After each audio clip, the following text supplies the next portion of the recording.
I thought I'd just share with you a video about wedding photography. If you're going to be photographing your first wedding, or you're looking at starting maybe in the next couple of years, I thought this might help you after 13 years and 300 odd weddings. I thought I'd share with you a few tips. Here we go. Now the main one above all else, you won't hear this often, especially in the UK, because there's this big second shooter thing happening in wedding photography, and to be honest with you, I don't really agree with it. The best thing you can possibly do is get a good assistant. I mean by an assistant, people would say that's someone who carries the bag. I don't actually mean that at all, and I don't mean a second shooter. So ideally your assistant should have no equipment at all. They will carry the bag or organise your equipment a little bit, but what they're there for is to organise everybody at the wedding. Now, if you looked back at how I succeeded very quickly, which I did after 12 months, 2 years, we were booking 30, 40, 50 weddings. And to be honest, it was a very successful business. Still is now, still trickling along, doing probably about 15, 20 weddings a year. But an assistant is very important. My wife assisted for me. She wasn't interested in photography at all. She didn't ever take a photograph at a wedding, but she used to come along and was able to just take, at least 60 or 70% of the weight of the wedding off my shoulders. Being able to just photograph and do what you want visually at a wedding is really important. And if you're trying to organise at the same time as learning how to do wedding photography, then it's a real big disadvantage. The other way people go is to get a second shooter, and I did actually try a couple of second shooters over the years, but what I found is it's a bit, I don't mean this, well, it sounds terrible, but it's a bit like babysitting. And they actually come back with exactly the same photos that you're going after anyway. So you end up with 2,000 instead of 1,000. So second shooting to me, unless very well organised, and again, please comment below. I'm sure there's a lot of wedding photographers out there who will watch this. Second shooting is creating more images and creating more of a workflow, more time in the workflow. So a good assistant is it's my number one, to be honest. You can talk about business, you can talk about all sorts of things in wedding photography to make it work, but a really good assistant. And I'm just going to thank Sharon here, because if it wasn't for Sharon, the first 100 weddings, believe it or not, I actually didn't really talk to the bride and groom. I didn't have to. Sharon would do the dress, she would talk to the bride and groom, she would organise so much at the wedding. She'd keep the wedding organisers happy, the timings, and so I could literally look at every image and just be a photographer. And I think that's my main tip above all else. So the main one is get a good assistant, look after them, train them in Lightroom, because if they can do Lightroom and they can assist at a wedding, they can start to pull the whole thing together, and you can end up with somebody that can do the wedding albums as well. So that's my number one tip. Number two is use the same equipment for all of the weddings. Now, if you look through all the Canon 5D videos I do and everything about wedding photography, you'll notice that I've used a 70-200 f4, a 24-105 and a 5D Mark I and one flash gun. That would be at least 270 of those weddings, 280. I've used the same equipment. And if you've got to have a backup body, you use exactly the same body. Don't have a 1DX and then a 5D, because they're set up in a different way. The buttons are in different positions. So having the same bodies and just buying two of them, you've just got to bite the bullet. It's a big tip. Something I went wrong with probably in the first 10 weddings, and I soon realised it was probably 5 or 10 weddings, was I had a 5D Mark I and then my backup body was a 40D. And the backup body had the 70-200 on it, and just having the two different layouts of buttons got confusing. The last thing you need to do is to be fiddling around with your camera equipment. So if you were to invest this year, maybe you'd go for two Canon 5D Mark IV bodies, or a couple of D850s or 850D. No, D850s, sorry Nikon. So 2 D850s. Whatever you do, just invest in the equipment. You need to do it if you're doing weddings, and buy 2 bodies that are exactly the same. I've had 2 bodies fail over the years, and that meant I could just pick up a 5D straight out the car, out the bag, and carry on. So use exactly the same equipment. Now you might be saying, well, I'll add a 50mm 1.2 and I'll add this and that. I'll be quite honest with you, by the time you do weddings, in theory, you should have enough experience from doing portraits and other things that you should really know the equipment you're going to need to come back with the style. And this comes on to my 3rd tip. So if number 2 is use the same equipment, number 3 is fix your style.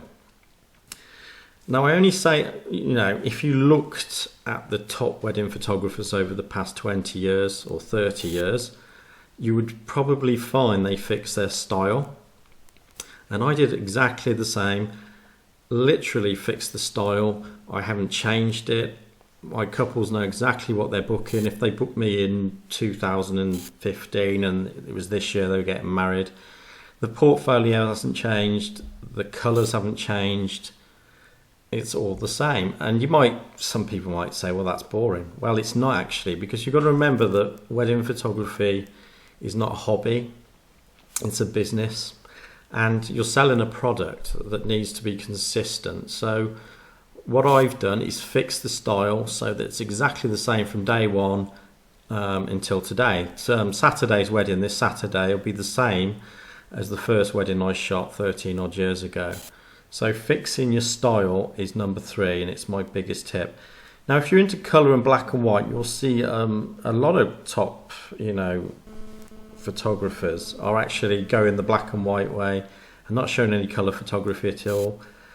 This is something that you've got to play around with if you get so good and you can work in black and white. But just bear in mind that the couples do like black and white, but they want to see all the colour files. So I provide all of the colour files on a USB stick. They get everything in colour, but 50% of that I might prefer in black and white. So just try to start to think. The best thing you can think is it's a 10-year business. So most people started in their 30s, late 20s, 30s maybe, pushing through into your early 40s, mid 40s. Just think of it as a 10-year business and a consistent style throughout the whole time. Right, number 5 is the biggest one, and please comment below, because this is one that separates. When I do workshops, I do a lot of wedding photography workshops and talk about this. Using manual mode for 100% of the wedding. Now, that's going to be difficult for you if you haven't got a fixed style, you don't know Lightroom very well, you're not very well organised. You need to get all of those things sorted first, and when you have, and you've got this fixed style, and you literally know the weddings you're going to come back with from the weddings, saying weddings a lot, then you want to use manual mode. I've seen quite a, it's a bit of a survey of mine when I talk to wedding photographers. Mainly they're shooting in AV, and a lot of Nikon users are, and there's lots of different reasons for that. I'm not going to go into all the different, they've all got the different reasons, but my biggest thing is to shoot manual mode. And what I've come to is shooting a fixed starting point in manual mode for outside and a fixed starting point for inside. It's something I teach at all the workshops. So the UK wedding is 1/200th of a second, f5.6 and 200 ISO. That's my starting point outside UK, overcast. That's what it's like over here. Obviously you then can move a few stops, and I actually am shifting the shutter speed. So my main setup is working manually, fixing the ISO, fixing 5.6 and moving the shutter speed as the lighting conditions change. So I won't go too much into that, but what I can tell you is that's my one setting outside. The inside setting is 1/60th, 1/60, so that's 1/60th, f4, and I'm using ISO 1600 ISO or 3200 for the past 13 years. and this is inside churches, ceremony rooms. So because I've got these two fixed points, and I'm only moving the shutter speed literally by a stop either side, or maybe 2 stops when I'm outside. Yeah, 2 stops when I'm outside when it gets really sunny. I've got these fixed reference points, and it's made the photography very simple. My photography is a bit like having a black box. It's like having a view camera, to be honest with you. So I've got this black box, I've got fixed reference points of manual mode for outside and inside, and I just work from there. And I work very slowly these days. I used to work extremely fast, and the biggest tip, which I haven't put in there, we're going to be up to quite a few tips. I'll put in the title how many tips there are, but let's do this. Let's put that at the end. I'll talk about that one. So let's go on to manual flash. So if you work manually, shutter speed, aperture, ISO, the final big tip for inside work is 1/8 power. So if you're using 580EXs or using any of the guide numbers at around 58, just beware, because you get some Amazon flashes. You have to test them out that they say they're guide number 56, 58, and they're actually not what you think. You need them zoomed in down a tunnel to make them that. But what we're looking for is 1/8 power out of the flash bounced off the ceiling. So my other reference point is 1/8 power. So it's manual flash that I'm using. There are a few other videos about flash guns on the playlist, so go and take a look. But 1/8 power inside, and then I work around that 1/8 power. Obviously, the higher the ceiling gets, if I'm bouncing off a ceiling, I go 1/4 power, 1/2 power, and I end up at 1:1, full power. So this gives you an idea of working manually. What it allows you to do is to have a consistent style, the camera's set up consistently, Lightroom's set up consistent. So the whole photography stage of the business is fixed. And this comes to number 7. This is tip number 7. And this is a strange one. I've actually written something down. This is a miracle for me. Normally I'm doing these videos straight out of my head. I've never got anything written down. Take the same photos. And that seems like a really weird one to say, but this is a big tip for you if you're starting in wedding photography. I think people go into weddings, and I watch second shooters do this, and to be honest with you, I was the same at the beginning. If I saw a bunch of flowers, I'd spend about the next half an hour doing every angle I possibly could on that flower. Now, what I mean by take the same photos, is again be consistent, so that you can literally storyboard your wedding, and storyboarding and taking the same photos will link into producing consistent albums that people will want to buy. If you look at the wedding albums that sell when they've got the photos in them, consistent style and being able to come back with the wedding in total. In other words, from when you meet the groom in the morning, say you go all the way to first dance, you've got to be able to come back with that same wedding week after week. And during the summer, obviously you might do a Friday and a Saturday wedding. So just bear in mind, taking the same photos is a really good idea. I realise I haven't actually scrolled the screen now, and people always comment that this is more like this isn't a video. So I'll scroll the screen a bit, and let's just take a look at my style, and we can see what's going on. So if you were to look at a typical image for me as I meet the groom in the morning, most people would tackle the groom by approaching him, shaking their hand and saying, "Can I have a portrait? I've got a rush, I'm going to see the bride." What you need to do is get the groom with the other members of the family, or if you can get all the men together like this photo, get them talking to each other. This was an image used in an album, but at the end of the day there was another one after it. There was actually a formal photo. So try to fix it. So your storyboard would be meet the groom. You might note this down. Meet the groom, and you want one photograph of all the suits. So I'd call this all the suits, and that's it. It's like a tick list, really. Another typical image might be get a relaxed image of the groom as he's getting the buttonholes on. a big tip again is just to wait and say to the groom, I want to do a photo when you're getting the buttonholes on. This one is a documentary, captured candid image, as most of my photography was at the beginning. I don't set this up. What I do is actually put them in an environment where they're happy and they're having a chat, and this is a typical storyboard image. So you might have groom with the suits, and then groom interacting with the suits. I know this sounds strange, but this is what you're doing. You're storyboarding. Again, one that linked in with that, his photo would have been that one. So you're not looking to take hundreds of images of the same thing, and this is a really big tip. Don't take the same images over and over again at the wedding.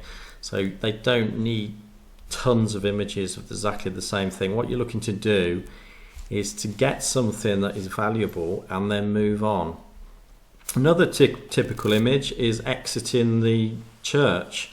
This wouldn't be something that everybody would like, but this particular couple were very relaxed and they absolutely love this one, and it's one of my favourite photos, to be honest, because it was unexpected, and a candid image of them leaving the church is part of your storyboard. I know this is later on in the wedding, but it's just giving you an idea that you're really storyboarding. Okay, so let's look at number 8, and a really good tip for number 8 is don't tackle documentary wedding photography. And that's going to be a hard one to take, because I think a lot of people get into weddings because they love the documentary style.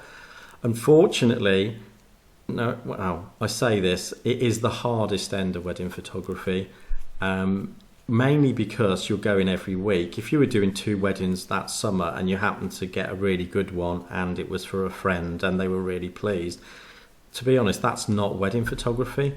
Wedding photography is week in, week out, coming back with consistent results. So what I advise you do is you actually slow things down a bit and you start doing the basics and tackle the basics first. Learn to do group photographs of 4 people.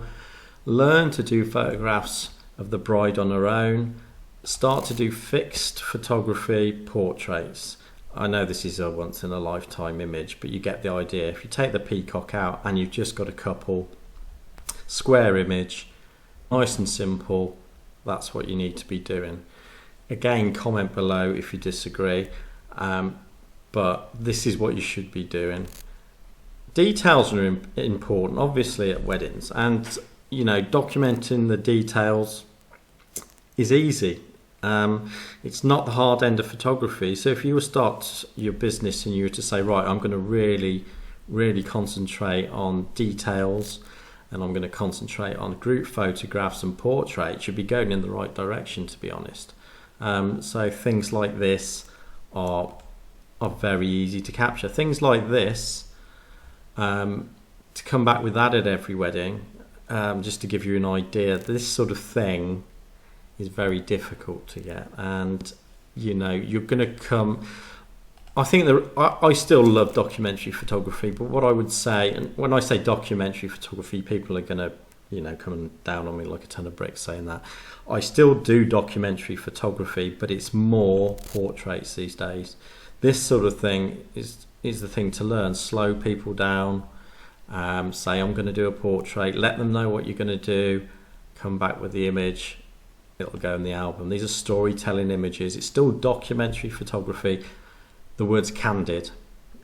Candid photography is very difficult. I love it. I find it very easy. But to be honest with you, on work, if I looked at all the people I've ever talked to about it and taught, this is where they fall down, is on documentary photography. So I know I've gone on about it a bit there, but number 8 is don't tackle documentary photography. Just slip it in slowly over the years, improve. If you enjoy it, obviously try and tackle it. Go second shooting for other wedding photographers, and start to build on that. But don't make it the structure, the main part of your weddings, because, as I say, you could fall down after a season or 2 because you're not coming back with everything.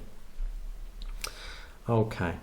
Now let's look at the structure of a wedding, and number 9 if that was number 8, is the venue. Now, my main tip for you about venues is the venues are booked always before anything. So this couple will have booked Dumbleton Hall a long time before they even thought about booking me. And start to look at the structure of how people are booking these weddings. This is going to be my last tip, and I will do more, but this is going to be a really important one for you if you're looking at it as a business. You've got to look at the sequence in which couples are booking weddings, and you've got to get involved with that sequence. One way to do it is actually going to wedding fairs at the venues. So pay £500 just for the experience of having a stand at one of the wedding venues. What you'll start to see is the hierarchy, of what's booked first. So in other words, we know the venues are booked first. We know the dress is always booked before the photographer. Flowers tend to come round about the same time as the photographer. And you need to look at the structure of the booking process of weddings to be successful.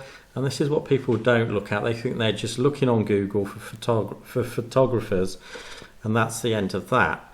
Well, don't do that. This is Dumbleton Hall, a very popular venue. I've done tons of weddings here. I've never had much to do with the venue. I've never supplied images to them. I never actually do that, to be honest with you.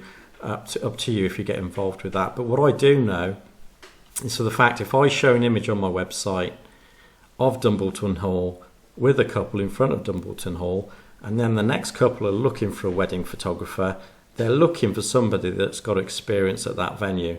And this is my last tip. Get into the structure of how to book these weddings. I'll do more about business if you want to comment below. But this is a really important one. How you're tying your customers in, bringing them in, how they're going out the other end, happy customers. And the venues are the key to the whole business. You need to show the venue, and you need good photographs of the venue. People spend so much time photographing shoes. Don't do that. Well, photograph shoes if you like photographing shoes. I personally don't know why people do that. You should spend your time photographing the things that are going to get you more business and are going to make the couple happy. They booked this venue for a reason. That's because obviously it's a stunning venue. So that's my last tip for now. Have a flick through the website richardbarley.co.uk. There's a portfolio on there. Count how many images are on there. I will tell you that we booked how many weddings? I'll be honest with you, we probably had about 20 images and we booked 100 weddings. So don't think it's numbers, just think it's quality, it's the right things. Maybe I'll do another video about that. But I hope these tips help you for now. And subscribe and click the thumbs up. If you click the bell next to subscribe, then you'll be alerted when the next one goes up. But comment below. I'll try and keep up with your comments. I always do. So write anything you can below, and I'll be very interested in anyone that's been photographing weddings for years. Okay, hope that helps. See you again.